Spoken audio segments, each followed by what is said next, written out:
27 de febrero del 2020. ¿Qué tal? Muy buenos días, bienvenidos a su programa Contacto Directo. Empezamos nosotros revisando quiénes son hoy nuestros invitados. Nos acompañarán Patricio Donoso, el segundo vicepresidente de la Asamblea y asambleísta de Creo por Pichincha. Está listo el proyecto de reforma a la ley de minería para su segundo y definitivo debate después de 2 años. Donoso plantea reformar 2 artículos referentes a la participación en subastas públicas de empresas extranjeras y los contratos de prestación de servicios que requiere el Estado. Lo vamos a revisar. También estará con nosotros Raúl Tello, asambleísta del Movimiento Unidos por Pastaza, integrante del BADI, del Bloque de Acción Democrática Independiente.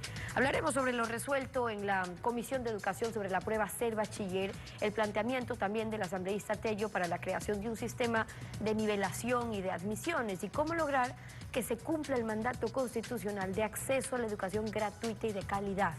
Además, hoy estará con nosotros Enrique Mafla, ex asesor informático del CNE. El sistema informático del Consejo Nacional Electoral no sirve en un 98%, según lo dicho por su presidenta Diana Tamaint. ¿Es necesario cambiar entonces todos los servidores? Es una decisión contrarreloj con estos fantasmas de fraude electoral y repentinos apagones.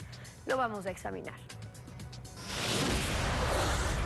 Y tras el feriado se reanudó también la audiencia del caso Sobornos y esta vez fueron varios los empresarios que han sido procesados por posible cohecho que exhibieron sus pruebas de descargo. Pedro Verduga, el dueño de Equitesa, señaló a la ex asesora de Rafael Correa, Pamela Martínez, y también al ex ministro Walter Solís como las personas que le exigieron dinero a cambio del pago de planillas pendientes o incluso para legalizar sus contratos. El empresario Pedro Verduga, dueño de la constructora Equitesa y uno de los 21 procesados en el caso Sobornos, rindió su testimonio en la audiencia. Contó que durante el gobierno anterior, en 2 ocasiones le exigieron pagos. La primera vez por la carretera Chone-Canuto-Junín, por la que no le pagaban varias planillas. Relató que el entonces subsecretario de Obras Públicas de Manabí, Fernando Zambrano, lo puso en contacto con Pamela Martínez y que ella le ofreció pagarle lo pendiente, pero a cambio de una contribución económica. Verduga le dijo al tribunal: no me quedó más que aceptar las exigencias. Luego indicó que para legalizar el contrato de multipropósito Chone, mientras la obra ya estaba en ejecución, llegó un mensaje de parte de la cúpula del gobierno. Me exigían $1 millón.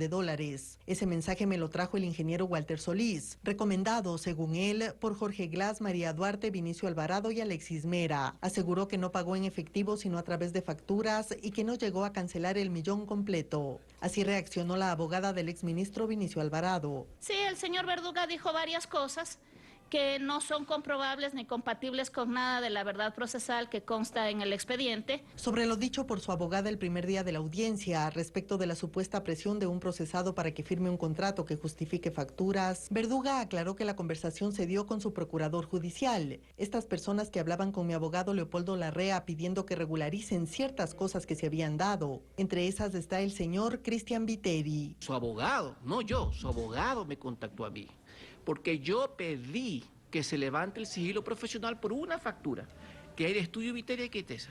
Me hubiese gustado que el señor se someta a la contradicción para poder haber ahondado en este tema y hubiese quedado más que claro, que ya creo que quedó claro. Verduga dijo que no conoció en persona a Viteri y negó haber entregado dinero al procesado Yamil Massú. La actualidad, los protagonistas, el análisis y la información en Contacto Directo.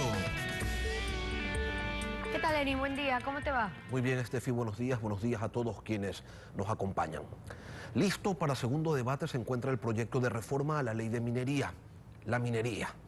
Ese segundo dorado al que apunta un país donde sus gobernantes se especializaron en desaprovechar, dicen unos, desaparecer, dicen otros, los ingentes recursos que la tierra desde sus entrañas le regala y sin embargo quienes se encuentran en la superficie siguen más o menos igual y a veces peor que antes. ¿Y qué es lo que se quiere reformar? Es bastante sencillo en realidad. Y aunque parezca una obviedad, resulta que la ley actual avala el dedazo como mecanismo de concesión. Y se sabe que no hay almuerzo gratis. Patricio Donoso, proponente de la reforma, asambleísta de Creo, electo por la provincia de Pichincha, segundo vicepresidente de la Asamblea, buenos días y bienvenido a Contacto Directo. Buenos días, Lenin, muchas gracias por la invitación, un gusto estar aquí. ¿Por qué reformar la ley que ha atraído el grueso de esa minúscula inversión extranjera que llega al país y que se espera que hasta el 2021 esa inversión supere los 3.000 millones de dólares solo en el sector minero. Mi estimado Lenin y opinión pública que me ve y me escucha a través de Coavisa, hay un viejo adagio que dice: en arca abierta hasta el justo peca.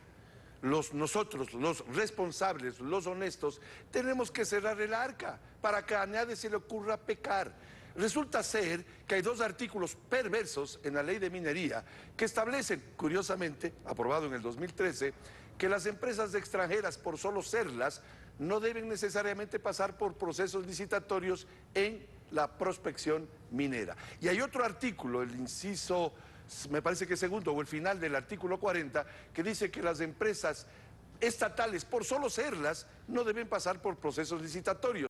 Es decir, una ventaja absurda a las empresas estatales y extranjeras, léase PDVSA, en detrimento de las empresas privadas a nivel mundial y las empresas ecuatorianas. Mire usted, Lenin, imagínese la opinión pública, la capacidad discrecional que tiene un ministro de Energía, de Minas, este o cualquier otro, de aplicar lo que usted dijo al inicio, el dedazo. Imagínese la capacidad que tiene un ministro de que a dedo pueda suscribir contratos multimillonarios. Por tanto, si queremos hacer una cirugía mayor a la corrupción, evitemos el cáncer antes de que llegue a metástasis, pues. Hagamos las cosas con honestidad, con transparencia. Que los procesos licitatorios sean para todas las empresas, nacionales o extranjeras, públicas o privadas.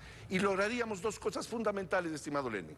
Uno, mejores ingresos para el país en contratos multimillonarios. Seguridad jurídica que atrae la inversión nacional y extranjera. Y tres, cuidado del medio ambiente, porque las empresas con alta tecnología, con tecnología de punta, sabrán cuidar mejor el medio ambiente en el Ecuador que aquellas pequeñas o aquellas que a dedazo puedan ser otorgadas estas concesiones. Profundicemos en los dos artículos que usted plantea reformar. Bien. Vamos con el primero.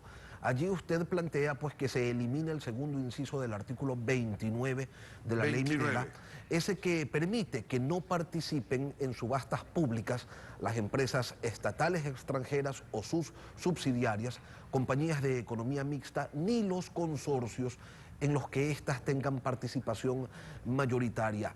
¿Qué pasa, arquitecto, con ese argumento que se vendió durante el gobierno anterior en el que se decía, no, es que con las empresas estatales se hacen mejores negocios más rápido, hay un ganar-ganar? Con el cambio que usted plantea, que está proponiendo, ¿qué es lo que el país va a obtener?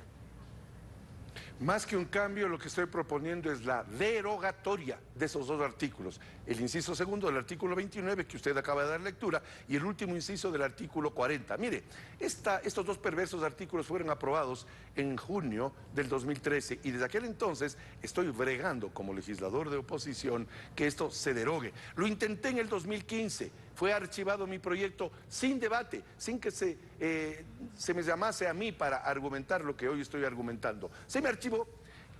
Una vez que concluyó el régimen anterior, volví a presentar el proyecto y hoy estamos a puertas de aprobarlo porque ya pasó los dos debates en la Comisión de Régimen Económico, de la cual forma parte, y el primer debate en el plenario. A término del receso legislativo que estamos iniciando, pues el presidente colocará en el orden del día para segundo debate. ¿Y qué lograremos con esta aprobación? Uno, que se acabe esa prerrogativa de empresas estatales y extranjeras que no pasan por procesos licitatorios. Mire usted... Pero no era verdad entonces, arquitecto, que resultaba un mejor negocio, mucho más rápido, directo, donde ganaban las dos partes, esto de contratar, de adjudicar, sin procesos licitatorios previos a empresas estatales extranjeras? Se lo pregunto porque hay un sinnúmero de contratos que se han desarrollado con esa modalidad, no solamente en el área minera, en un montón de sectores, sobre todo en el petrolero.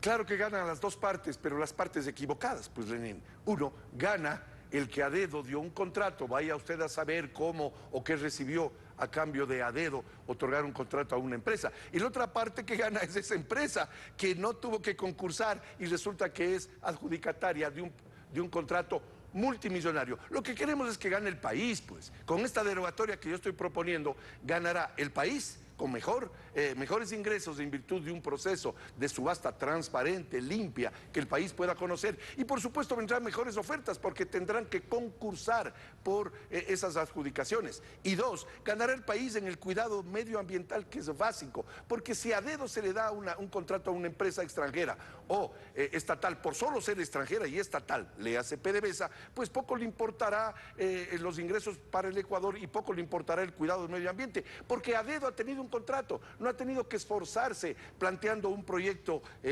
medioambientalmente aceptable, un proyecto que sea bueno para el Ecuador, sino que el beneficiario será, como bien lo acabamos de decir, esa empresa y el que a dedo resolvió otorgar contratos multimillonarios. La segunda reforma que usted plantea es la eliminación del último inciso del artículo 40 de la ley, que señala lo siguiente: la celebración de contratos de prestación de servicios entre el Estado por intermedio del Ministerio Sectorial y empresas estatales extranjeras o consorcios en las que éstas tengan participación mayoritaria podrá efectuarse de forma directa sobre la base de los acuerdos previos a los que hubieran llegado las partes. Arquitecto Donoso, esos acuerdos previos entre privados solían desarrollarse donde una vez más había espacio para cualquier mañosería. Eso es lo que se quiere derogar y eliminar de una vez por todas. Así es, solo faltó que en ese artículo, en el inciso último del artículo 40, se hubiese puesto la palabra dedazo. Dedazo, solo faltó aquello porque está clarísimo, tal y como está la ley, la intencionalidad de que a dedo se entreguen no solamente los contratos, como dice el artículo 29, que usted también puso en pantalla, sino que en el artículo 40 se refiere a la prestación de servicios, que es también parte consustancial de la actividad minera, de la prospección minera. Y ahora, como se viene un boom minero... Está bien, arquitecto, dígame. Se está corrigiendo esto para minería, pero hay otros sectores estratégicos del Estado donde se continúa manteniendo ese esquema de privilegios y dedazos para la entrega de contratos. ¿Eso cuándo lo van a reformar?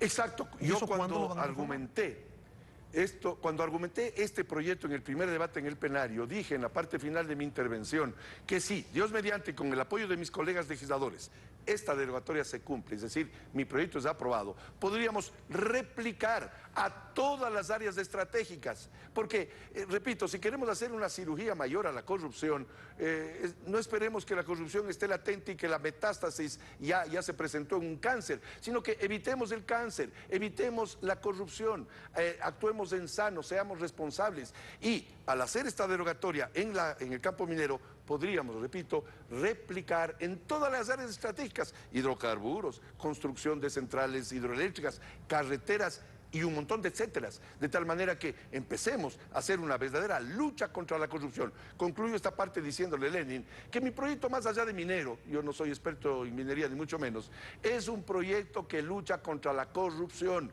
y estoy seguro que en el plenario legislativo obtendré, no solamente como proponente, sino como ponente de la ley, porque así resolvió la Comisión de Régimen Económico, que se apruebe, ojalá por unanimidad, porque por unanimidad debemos luchar contra la corrupción. Sí, arquitecto, pero le preguntaba como para cuándo los otros cambios, porque este ya se ve venir, porque al ritmo que van las cosas en la Asamblea, resulta complicado el tema. Mire usted que este proyecto tiene como fecha de ingreso el 20 de febrero del 2018, hace 7 días hasta matiné debieron haberle hecho por los 2 añitos que cumplió en el cajón esta propuesta. Una vez que se apruebe, ojalá el mes de marzo, que ya se inicia, este proyecto, tenga usted la certeza que lucharé por, como lo hice pretérитamente, por incorporar a las áreas estratégicas. Mi respuesta será inmediata, como lo ha sido siempre. Mire, contaba hace pocos minutos que este proyecto fue archivado por la Comisión de Régimen Económico anterior, la que la presidía el señor Vigilio Hernández. Me la archivaron sin debatir, sin siquiera escuchar mi argumentación. Hoy, que estamos viviendo otro momento en la Asamblea, donde ningún movimiento político tiene por sí solo los 70 votos para aprobar o desaprobar proyectos de ley, pues hoy lo vamos a lograr. Ya es hora de que repliquemos esto en todas las áreas estratégicas, pero estamos empezando por estos 2 artículos de la ley de minería, que son clamorosamente perversos. Por tanto, la eliminación será mucho más fácil, porque no creo que ningún legislador se atreva, pues, a negar la necesidad de derogar esos 2 perversos artículos. Patricio Donoso, segundo vicepresidente de la Asamblea, gracias por acompañarnos aquí en Contacto Directo. Muchas gracias a usted, Lenin, muy gentil. Nos vamos a una pausa y al regresar estará Raúl Tello, asambleísta del movimiento Unidos por Pastaza del Badi. La prueba ser bachiller. Se vienen reformas parche, el planteamiento de Tello para un sistema de nivelación y admisión. Manténgase en nuestra sintonía.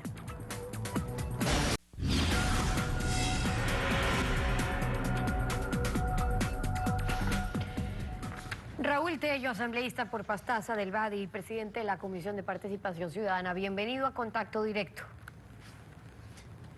Buenos días, muchas gracias. Un saludo, Steffi, y de igual manera a todos los televidentes. Buenos días también. La Comisión de Educación había aprobado una resolución solicitando al INEVAL y al Ministerio de Educación que analicen la posibilidad de separar las pruebas. Una para graduarse, la titulación, la otra para el acceso a la universidad. ¿Cómo van definiendo ya sobre este tema la posición de la Asamblea?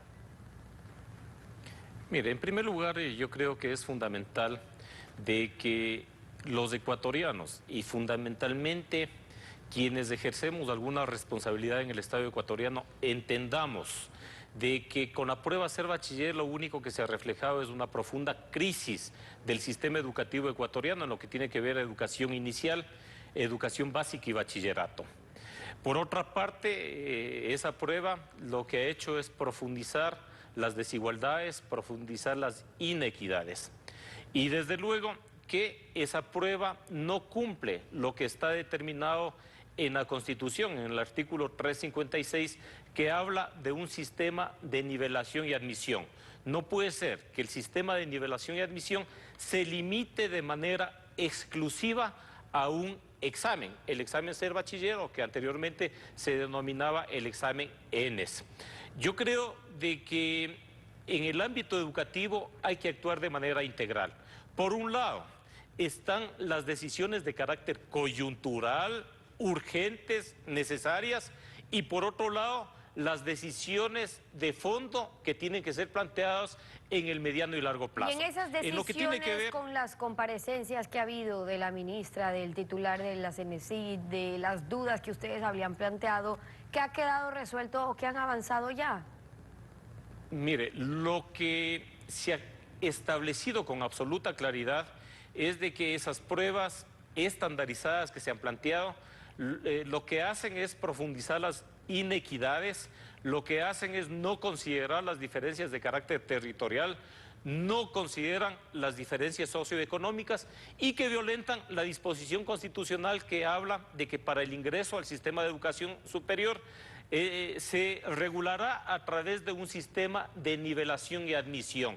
No puede ser que una prueba, la prueba ser bachiller, sea la que se constituye en todo el sistema de nivelación.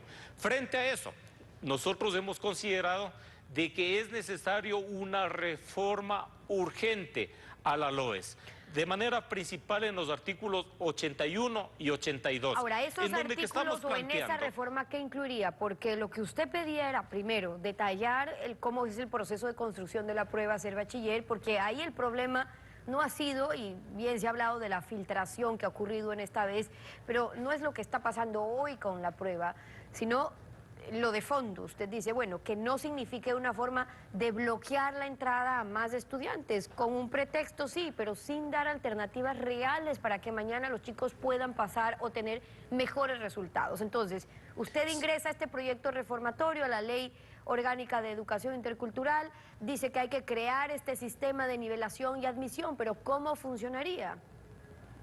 Sí, básicamente el sistema de nivelación está planteado en el sentido de que todos los bachilleres tendrían acceso a un ciclo básico común, en donde de manera fundamental se establezcan materias de conocimiento y también materias de carácter general vinculadas a la especialidad que van a seguir. Este ciclo básico común sería de alrededor de 3 meses y posteriormente de ello, obviamente deberían de rendir una prueba que les permita el ingreso a la universidad y que les permita también la posibilidad de ingresar a tal o cuál especialidad. Es decir, siempre una prueba de ingreso a la universidad, y eso hay que dejar claro, es decir, porque no es que hay una oposición a que exista una prueba, por un lado de evaluación a qué ha pasado en el colegio, luego para ingreso a la universidad, sino quién la hace y cómo se la hace. Entonces usted dice, ok, si no pasan la prueba, démosle alternativas, 3 meses en esta nivelación, pero es a todos los estudiantes, pero que luego vuelvan a dar una prueba, en ese caso que escogida por cada universidad independientemente, no hecha por, o digamos, con un control del lado del Estado, que ha sido la crítica. A ver, las universidades, en base a su autonomía y en base también a los requerimientos de los perfiles, tienen que preparar ese ciclo básico común. Un ciclo básico común que permita superar precisamente las inequidades.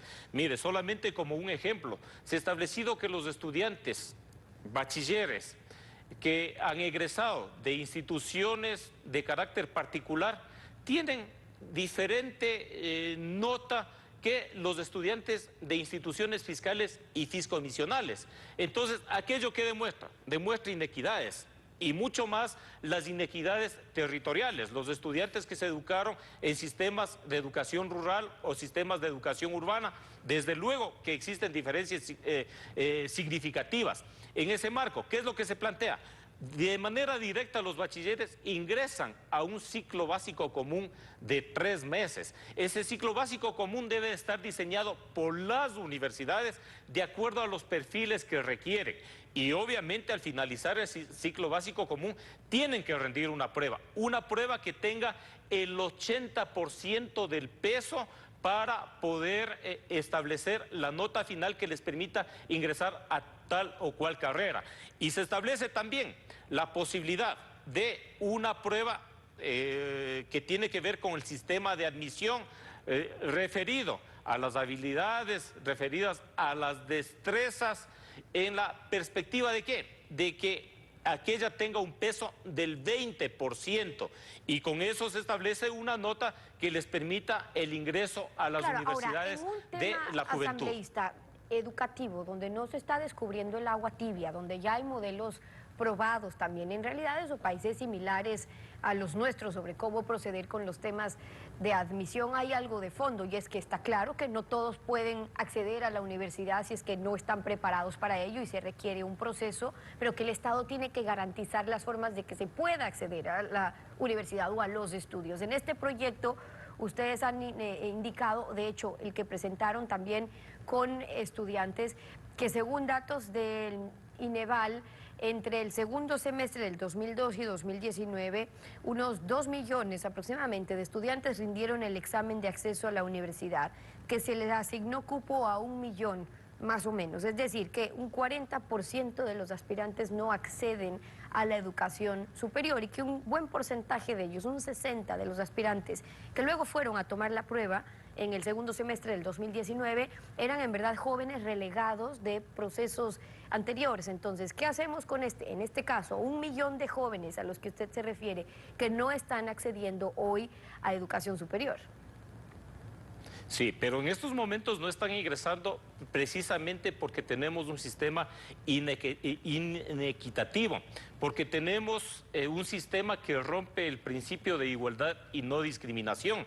Tenemos un sistema de pruebas estandarizadas que no consideran las diferencias fundamentales que existen en el sistema educativo. Entonces, las soluciones inmediatas son las que estamos planteando. Estas reformas a la LOES, bajo ningún punto de vista estamos planteando un sistema de facilismo, ni mucho menos, ni que todos ingresen masivamente a las universidades, sino que tengan la posibilidad de nivelarse y a partir de ello de quienes sean calificados adecuadamente ingresar a las universidades. Pero por otra parte, tenemos que pensar en el mediano y largo plazo, y tomando en cuenta que el 2021 ya tenemos elecciones presidenciales, yo creo que los ecuatorianos debemos de exigir a los presidenciables, a los políticos, que cuáles son los planteamientos para cambiar la educación. Ahora, pero eso es lo que les corresponde a, digamos, en el caso de los candidatos, de los presidenciales, pero lo que les corresponde a ustedes en la Asamblea es, si falta algo en ley, hacerlo, para que no sea solamente solamente en quejas. Si es que falta en fiscalización porque alguien no está cumpliendo, fiscalizarlo entonces. Usted ha hecho un planteamiento, hay una propuesta de reforma. ¿Qué ha pasado con eso? ¿Qué están haciendo en la Asamblea con todas las propuestas de reforma que se han dado en torno a educación en estos temas puntuales, específicos? Porque sobre lo otro ya sabemos todo lo que juega en un año preelectoral, pero sobre temas específicos en esto que ya han venido conversando meses, ¿cómo están en la Asamblea? Mire, aspiramos de que en los próximos días podamos ya resolver en segundo debate las reformas a la Ley Orgánica de Educación Intercultural y que fundamentalmente esas reformas sean de carácter estructural. Quien habla presentó un proyecto de reformas, esperemos que se tomen en cuenta las cuestiones fundamentales de ese proyecto, porque no se trata únicamente de hacer parches, no se trata únicamente de actuar cual bomberos, yendo a apagar los fuegos que se presentan, sino de ir a soluciones de fondo. Y la educación ecuatoriana necesita soluciones de fondo. Y los políticos y los ciudadanas debemos de entender que si no tenemos mejoramiento de la calidad de la educación, el país no tiene futuro. Y por tanto, la Asamblea Nacional está obligada a hacer cambios de fondo y que esas reformas que aspiramos, y yo exijo que la presidencia de la Asamblea Nacional, que la comisión respectiva ya pongan en discusión en segundo debate de esas reformas. No podemos esperar más y que las reformas realmente sean reformas estructurales. Temas que ya están en la Asamblea. Raúl Tello, asambleísta por Pastaza del Valle y presidente de la Comisión de Participación Ciudadana. Gracias por venir a Contacto Directo. Muy amable, muchas gracias. A usted. 7:33, nos tenemos que ir a una pausa y cuando regresemos estará Enrique Mafla, ex asesor informático del Consejo Nacional Electoral. El sistema informático del CNE y el anuncio de su cambio total a meses de las elecciones presidenciales y de asambleístas, lo que se cumplan los plazos para que se puedan dar esos cambios y las auditorías pertinentes. Regresamos, no se vayan. La última encuesta de Sedato señala que el 81% de la población no confía en la gestión del Consejo Nacional Electoral para las elecciones del 2021. Y cuando le preguntan si confía en la gestión de la presidenta del Consejo Nacional Electoral, Diana Tamaint, la cifra crece. El 85% no confía. El doctor Enrique Mafla fue coordinador de seguridad informática del Consejo Nacional Electoral el año pasado. Es profesor de la Universidad Politécnica y tiene un PhD en Ciencias de la Computación. Le damos los buenos días y queremos preguntarle, doctor Mafla, si esa percepción de los electores tiene un fundamento o se trata simplemente de una lectura azarosa de la gente que a veces amanece negativa. Buenos días. Yo no soy experto en encuestas, ¿no? Pero yo creo que los resultados de estas encuestas tienen un gran componente político, ¿no? Y mucho más cuando se trata de una institución como el Consejo Nacional Electoral, que es el centro de disputa política, como todos sabemos, ¿no? Entonces eso yo creo que también es necesario tomar en cuenta. ¿Usted en qué orilla se ubicaría? ¿Entre los que confían o en ese 85% u 81%, dependiendo de la pregunta, que no cree que puedan dar garantías ante el próximo proceso electoral? Bueno, yo he sido muy crítico, ¿no? Desde el 2016, año en el que me empecé a interesar en estos temas electorales, he sido muy crítico de la gestión y de la administración de los procesos electorales. Y se tiene un gran déficit, lo que provoca esta desconfianza en la ciudadanía y en los demás interesados en los procesos electorales. Yo creo que el CNE merece una mejora ¿no? hacia la excelencia, porque de los resultados que se tenga en la administración, en la gestión del CNE, depende la democracia del país, la suerte de todos los ciudadanos. Vamos a elegir a las personas que van a representarnos en el gobierno, en la asamblea, en fin, etcétera. Doctor Mafla, de los 145 millones que dicen en el Consejo Nacional Electoral que costarán las elecciones generales del 2021, se señala que casi 12 millones de dólares son para innovación tecnológica, pero cuando se preguntan detalles de en qué se va a gastar esa plata, las explicaciones no se entienden, porque señalan que van a comprar 35 servidores, que el CNE tiene 162 servidores, 158 de ellos desactualizados, y que como están desactualizados los van a enviar a provincias. ¿Cómo se entiende esto? Si están desactualizados hay que actualizarlos o comprar otros, pero no seguir usándolos, menos aún con las experiencias que ya se tienen en el país de apagones y descontrol en los usuarios de esos sistemas. ¿Cómo lo entiende usted, doctor? Bueno, hay que un par de componentes, ¿no? En primer lugar están las políticas de comercialización de las empresas que venden tecnología. Yo creo que aquí debería existir una política de Estado frente a esas prácticas, esos mecanismos de comercialización que muchas veces son opresivos. Por ejemplo, el equipo puede estar funcionando perfectamente y tener una vida útil mucho más larga, pero desde el punto de vista de comercialización simplemente se le quita el respaldo y se obliga a las instituciones a comprar nuevos equipos. Por otro lado, es verdad que existe en el CNE. Yo mismo fui un par de meses coordinador de seguridad informática y proyectos tecnológicos electorales. Durante esos 2 meses se trató de resolver o iniciar a resolver, porque no es un problema puntual, coyuntural, en particular relacionado a la planificación de capacidad. Nosotros tuvimos un evento serio que es de dominio público en las elecciones del 2019 y que no es el único, porque estos problemas hemos tenido en todas las elecciones prácticamente, que no funcionó el sistema de publicación de resultados. El de escrutinio no tuvo problema, ojo, el sistema de escrutinio funcionó casi normalmente. En cambio, el sistema de publicación de resultados, todos pudimos constatar que fracasó, que tuvo problemas. ¿A qué se debió ese problema en el sistema de publicación de resultados? Básicamente a la falta de planificación de capacidad, de computación, de almacenamiento, de comunicación de ese sistema. Ahora, y es lo que nos falta o faltaría ¿no? tener en el CNE, un sistema de gestión de tecnología. La presidenta del Consejo Nacional Electoral, Yana Tamaint, ha señalado lo siguiente y yo quisiera invitarlo a escucharla para luego comentar sus declaraciones. Realmente es urgente, es indispensable cambiar el sistema informático. El número de servidores que se encuentran ya han cumplido con su vida útil asciende al 98%. Si no se cambian estos equipos informáticos, corremos el riesgo de no tener elecciones, no solamente de llevar unas elecciones que pueden ser cuestionables porque no brindan las seguridades ni garantías del sistema informático, simplemente estos procesos de información, donde se hace el cuento de los escrutinios, donde se hace la publicación de los resultados, no están de acuerdo y han cumplido su vida útil, simplemente no se podrán realizar elecciones. Estamos realmente en emergencia. ¿Es tan así, doctor? ¿Hay una emergencia ante un proceso que se supone debería ser más sencillo porque con las reformas al Código de la Democracia se tendrá que procesar menos información, habida cuenta que no habrá votos divididos entre listas, sino que se deberá votar por una sola? Esos procesos, doctor Mafla, donde se hace el cuento de los escrutinios, dice la presidenta Tamaint, y quién sabe qué otros cuentos también no se habrán hecho, ¿realmente no sirven para nada? ¿Quién ha determinado aquello?